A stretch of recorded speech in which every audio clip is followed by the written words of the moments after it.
Esiet sveicināti atpakaļ manā kanālā. Mani sauc Anželika Gudriniece, esmu neiroloģe, un šeit mēs runājam par atmiņu, kognitīvajām funkcijām un smadzeņu veselību kopumā.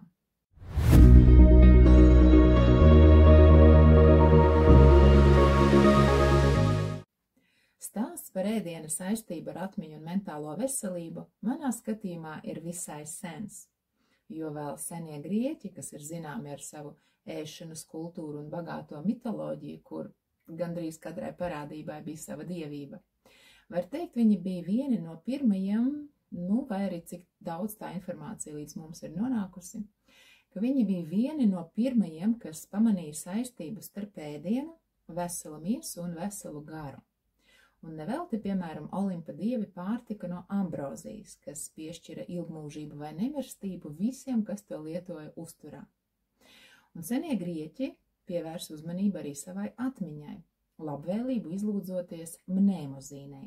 Tā bija viena no titāniem, kuras aizbildniecībā bija atmiņa un tās veselība. Un vēl šīs mnēmozīnas savienībā ar Zevu radās 9 mūzes, kuras bija mākslas, mūzikas, dzejas, traģēdijas un dejas aizbildnes un iedvesmotājas. Sanāca netīšām tāda neliela atkāpe vēsturē. Senie grieķi savā galdā lika pamatā kviešu maizīti, miežu putru, daudz izmantoja olīveļus un arī dažādus dārziņus, tostarp auna zirņi, olīvas, sīpoli, ķiploki un kāposti.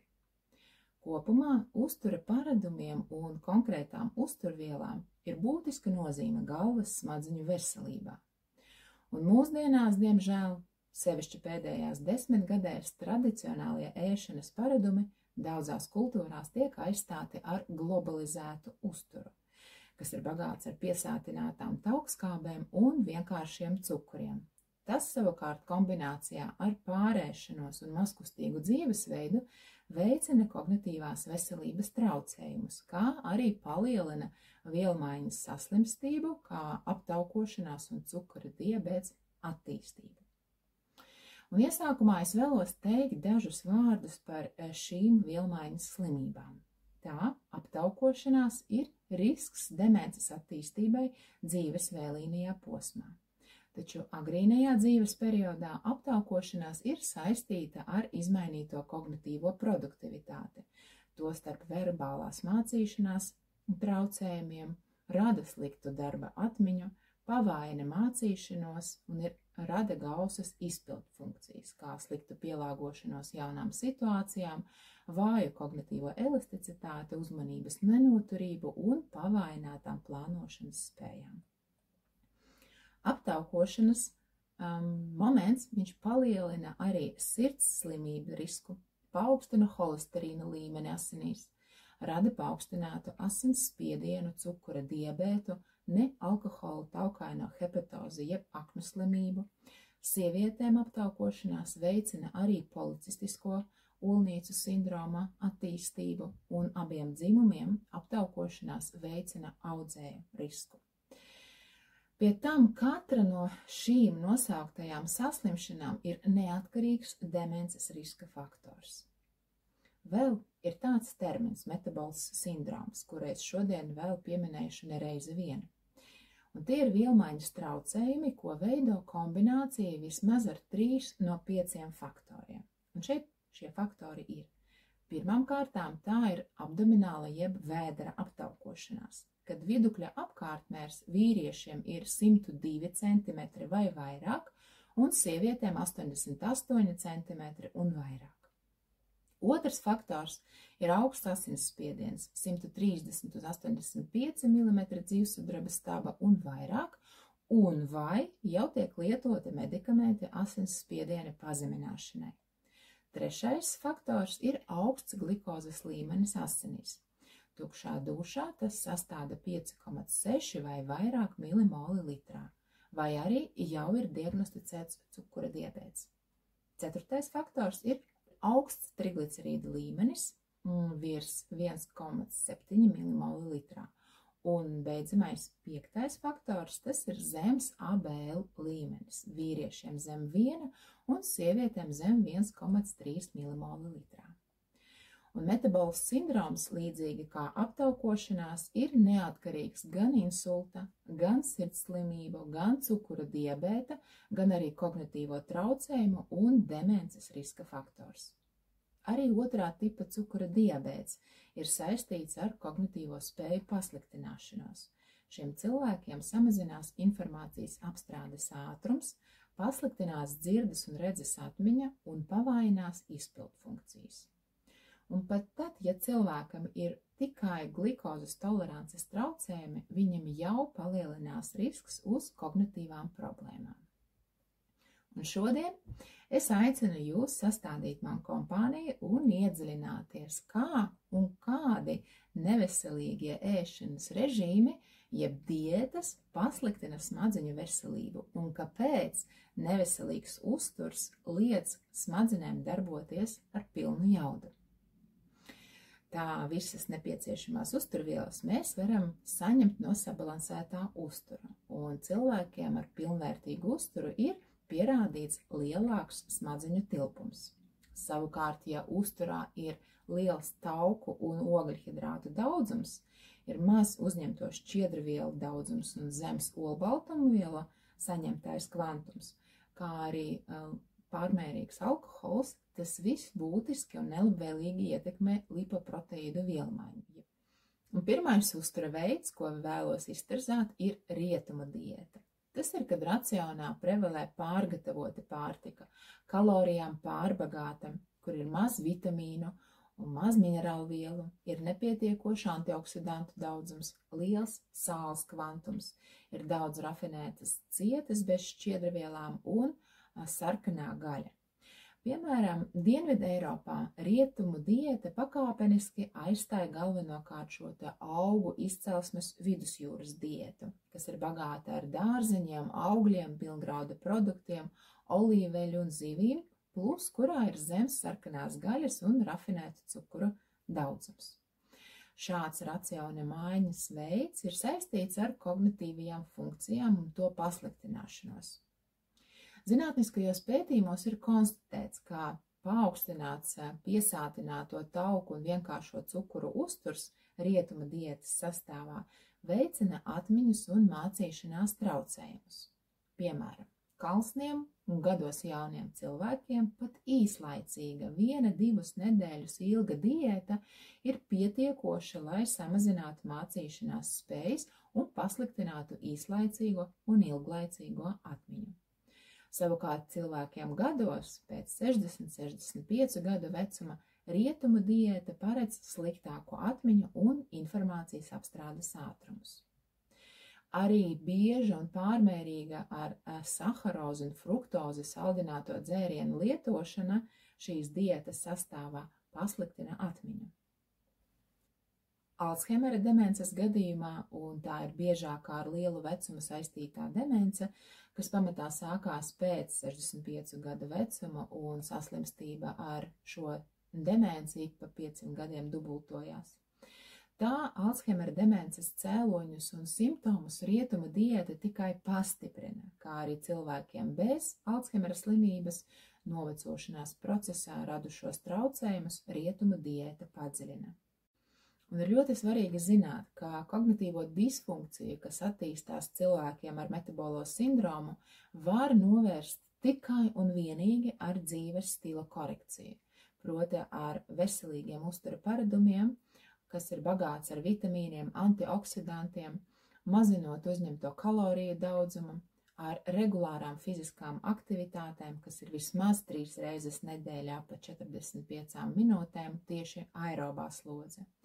Jo neviens medikaments, neviena medikamentu grupa šiem pacientiem veiksmīgi neārstē kognitīvos traucējumus, nec asinsspiediena normalizējošie līdzekļi, nec statīni pret augstu holesterīnu, nec Alzheimera demences zāles nav efektīvi, lai aizskavētu un novērstu kognitīvo spēju kritumu cilvēkiem ar metabolo sindromu. Vēl kas ir interesanti, ka stingra vidusjūras diētas ievērošana samazina kognitīvo disfunkciju un demences risku pat cilvēkiem ar metabolo sindromu. tā ēdieniem ar augstu augļu, dārzeņu, zivju saturu ir nozīmīga loma kognitīvo traucējumu aizkavēšanā visiem cilvēkiem kopumā, kā arī tiem profilaktiskajos nolūkos, kam jau ir metabolais sindroms. Un tad rodās jautājums, kā tad rietuma diēta pasliktina kognitīvo veselību? Un tas notiek vairākos veidos. Jo rietuma diēta traucē normālu impulsu pārvadi starp nervu šūnām. Šūnas gan sliktāk raida signālus, gan arī gausāk tos uzņem. Vēl samazinās insulīna signālu procesi galvas smadzenēs, un neironi nav spējīgi pietiekoši uzņemt glikozi, kas ir viņu vienīgais enerģijas avots, pateicoties kam nervu šūnas var normāli funkcionēt. Trešais faktors palielinās hematoencefalās barjeras caurlaidība, un šī barjera tā ir tāda robeža starp asinsriti un smadzeņu vidi, un pateicoties tai, daudzi nelabvēlīgie faktori nav spējīgi nokļūt galvas smadzenēs un kaitēt tām.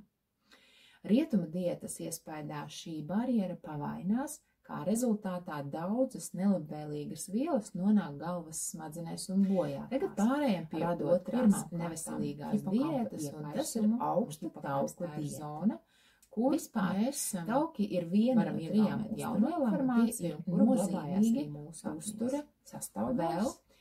Rezultātā aktivējās šūnas smadzenēs, ko sauc par mikrogliju, un tās rada smadzeņu audu iekaisumu.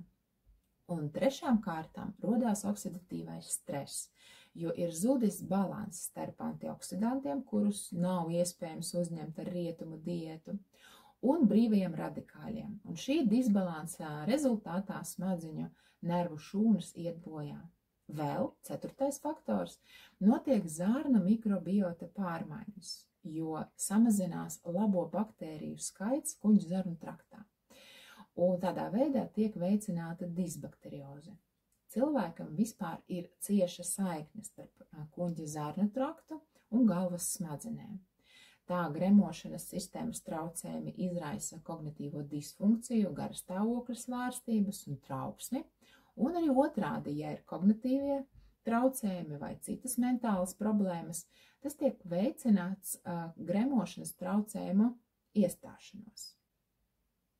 Nu, un visbeidzot, sliktās kognitīvās spējas, pieturoties pie rietuma diētas, attīstās, jo samazinās neiroģenēze, jeb jaunu nervu šūnu veidošanās un jau esošo neironu sazarošanās un jaunu šūnu veidojumu izaugumu, kas ir viens no galvenajiem aspektiem labai atmiņai un citām prāta spējām.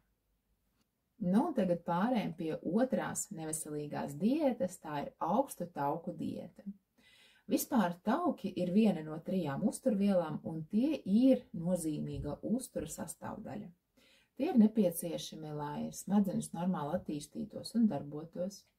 Tie iesaistās brūču dzīšanas procesos un imunreakciju veidošanā, apgādā mūsu organismu ar enerģiju. Tauki arī nepieciešami šo te hormonu sintēzē un arī nodrošina taukos šķīstošu vitamīnu uzsūkšanos. Un šos vitamīnus viegli var atcerēties pēc abreviatūras KED. Tātad tie ir A, vitamīns D, E un K. Nu, un tauki arī uztur ķermeņa temperatūru. Visi tauki satur taukskābes dažādās kombinācijās, un, piemēram, tauki, kas satur lielu daudzumu nepiesātinātās taukskābes, tie istabas temperatūrā ir šķidri, un ir tā saucamie labie tauki, ko veido mononepiesātinātās taukskābju tauki. Tās ir mandelēs, olīveļļā un avokado, un polinepiesātinātās taukskābju tauki, tās ir omega-3 un omega-6. Nepiesātinātās taukskābes ir nozīmīgi labai un produktīvai smadzeņu darbībai. Un par smadzenēm draudzīgu un atmiņu uzlabojošu uzturu es stāstīšu nākošajā video, tāpēc aicinu jūs pierakstīties, lai būtu informēti par jaunāko video iznākšanu. Nu, un otrs tauku veids, un tie ir, kas satur lielu daļu piesātinātās taukskābes, un tie istabas temperatūrā ir cieti, plus tiem ir arī augsta kūšanas temperatūra. Tie ir tā saucamie sliktie, ir potenciāli kaitīgie tauki, un tieši viņi ir šodienas tēmas vieni no varoņiem. Tātad, piesātināto taukskābju tauki palielina sliktā holesterīna koncentrāciju asinīs un paaugstina arī sirds asinsvadu jeb infarkta iespējamību. Piesātinātās taukskābes atrodas treknajā gaļā, treknajos piena produktos, palmu un kokos rieksteļā. Vēl šo slikto tauku kompānijā ir trans taukskābes, kas paaugstina ZBL līmeni, veicina infarkta risku un samazina ABL koncentrāciju asinīs. Trans taukskābēm ir 3 veidi. Pirmais, tas ir dabīgi veidotās trans taukskābes, un tās nelielā daudzumā atrodas atgremotā dzīvnieku gaļā un pienā. Tad ir mākslīgi radītās trans taukskābes, kas rodās rūpnieciski hidrogenizējot augu eļļas un otrām kārtām arī eļļas kārsēšanas un cepšanas procesā, ja temperatūra ir virs 220 grādi Celsija. Nu, un trešais veids, tās ir transtaukskābes, kurus var saturēt cepumi, bulciņus, kūkas, biezpiens, sieriņi un saldējums. Tā, te priekšstats par taukiem ir radies, un tagad atgriezīsimies pie tauku ietekmes uz smadzeņu darbību. Pastāvīga liela piesātinātu taukskābju un trans taukskābju uzņemšana rada atmiņas traucējumus neatkarīgi no vecuma, gan jauniešiem, gan cilvēkiem gados. Vēl piesātinātas taukskābes stimulē aknu šūnas atbrīvot holesteroli, kas bloķē ZBL receptorus un rezultātā paaugstinās cirkulējošā ZBL un kopējā holesterīna līmenis asinīs, kas veicina asinsvadu aterosklerozi, holesterīna pangu veidošanās, un tas savukārt rezultējās ar infarktu un vai insultu. Jaukta augsta tauku diēta, kad tiek lietoti gan sliktie, gan labie tauki, rada atmiņas problēmas ilgtermiņā. Ir svarīgi ņemt vērā, ka sievietēm, kas ir vecumā 55, 60 gadi un vairāk, viņām ir vēlams izvairīties no jauktas augstu tauku diētas, jo pat īslaicīgs šāds racions rada mācīšanās un atmiņas problēmas, pat tad, ja jaunībā vai vidē vecuma gados sieviete ir pieturējusies pie veselīgāka uztura. Un tagad piedāvāju izskatīt, kāpēc augstu tauku diēta rada sliktu kognitīvo produktivitāti.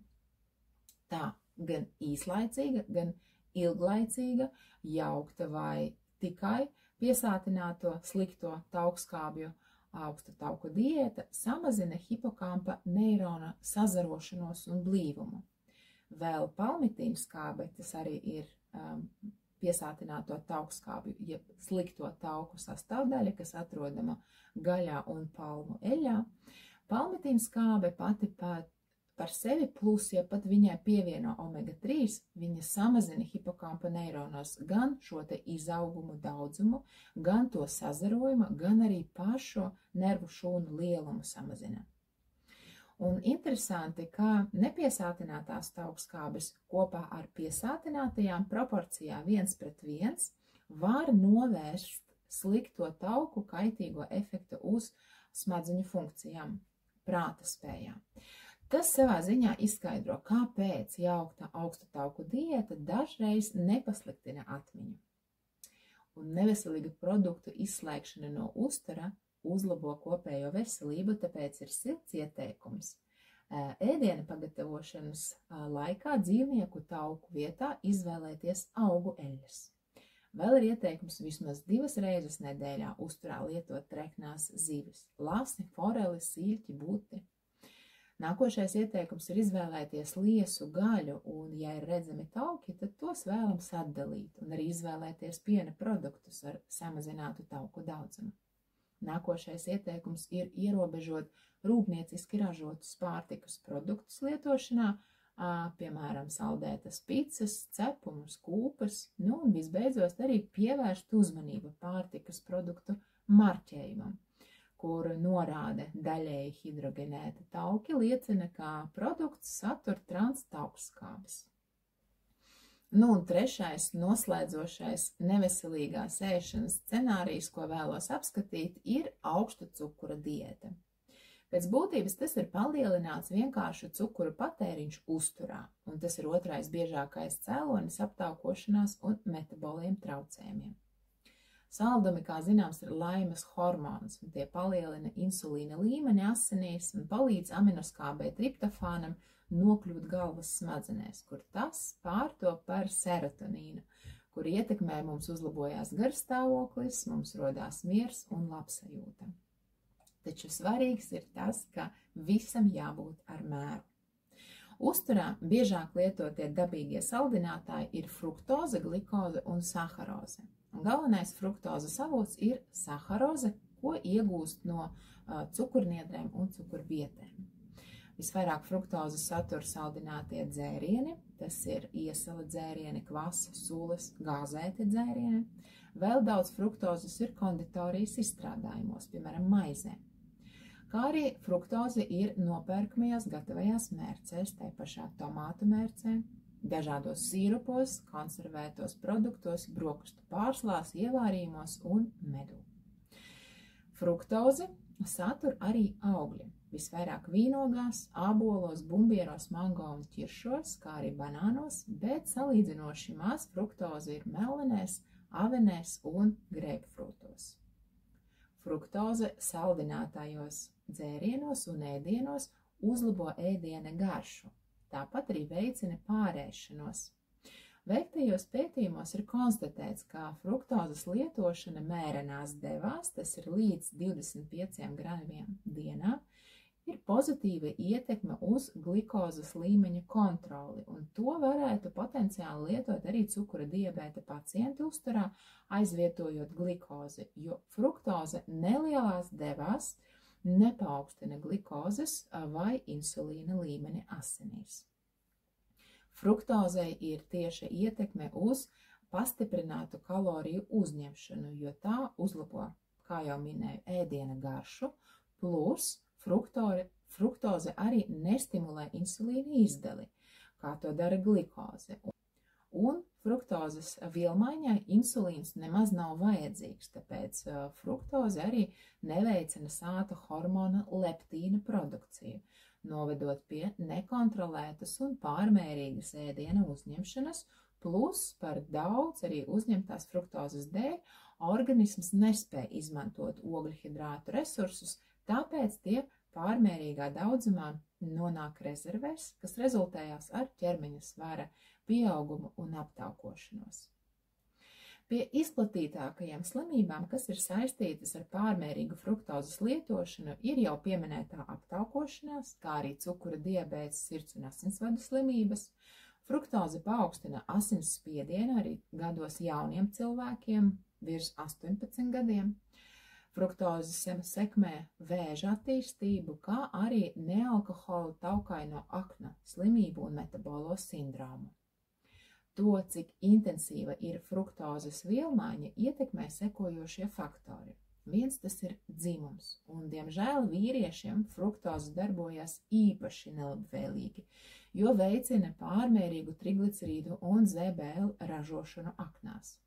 Vēl fruktozes vielmaiņa ietekmē tas ir vai nav fiziskās aktivitātes, un arī vispārējie veselības faktori. Fruktozes vielmaiņas rezultātā paaugstinās arī urīnskābes līmenis asinīs, kas veicina podagras un nierakmeņa attīstību, kā arī tas ir neatkarīgs cukura diabēta riska faktors. Pētījumos ir novērots, ka no fruktozes veidojās atkarība, līdzīgi kā no citiem cukuriem, jo cukurs smadzenēs aktivizē tos pašus receptorus, ko stimulē apreibinošas vielas, radot eiforijai līdzīgu sajūtu. Taču, ja šī atkarība netiek, tā teikt, pabarota, tad rodās aizkaitinājums, emocionālā nestabilitāte, nervozitāte, nemiers vai nomāktība. Un kopumā mākslīgie saldinātāji rada sirds asinsvadu slimību, augstu asinsspiedienu, cukura diabētu, palielina insulta un demences risku. Tātad vidēja vecuma un vecāka gadagājuma cilvēkiem palielināts kopējā un pievienotā cukura daudzums un saldināto dzērienu lietošana uzturā rada vājākas kognitīvas spējas. Augsta cukura diēta ar vai bez svara pieauguma noved pie kognitīvās disfunkcijas. Augsta cukura diētas nelabvēlīgais efekts uz galvas smadzenēm ir līdzīgs kā pie augsta tauku diētas. Tiek traucēta nervu šūna enerģijas un funkciju apmaiņa, kas ir nepieciešama vitāli šo šūniņu funkcionēšanai, lai tās neaiziet bojā. Vēl augsta cukura diēta samazina jaunu neironu un to izauguma veidošanās, tiek aktivizēta mikroglija, kas rada neiro iekaisumu un arī bojāta zarnu mikrobiota. Un uzturā tiek lietota arī saharoze. Un tas ir galda, jeb baltais cukurs, un arī saharoze izmaina zarnu mikrobiotu, un tās pārmērīga lietošana spēj radīt trauksmi un pavainot gan īslaicīgo, gan ilglaicīgo atmiņu. Vēl ir arī citi cukuri, kā galaktoze, invertcukurs, laktoze un maltoze, taču to ietekme uz cilvēka galvas smadzenēm un to darbību ir pētīta samērā maz. Tālūk, tas bija par neveselīgas ēšanas stratēģiju ietekmi uz mūsu smadzeņu veselību un produktivitāti. Un kā jau minēju pašā sākumā, uztura paradumiem un konkrētām uzturvielām ir būtiska nozīme galvas smadzeņu veselībā. Un neveselīgas ēšanas stratēģijas tikai kaitē. Taču viss nav tik slikti, un jau nākošajā video es stāstīšu par labām uzturvielām un diētām, kas potencē smadzenes. Tāpēc aicinu vēlreiz jūs pierakstīties, lai nepalaistu garām jaunos video, un ar prieku gaidīšu jūs atpakaļ. Jauku dienu un uz drīzu tikšanos! Atā!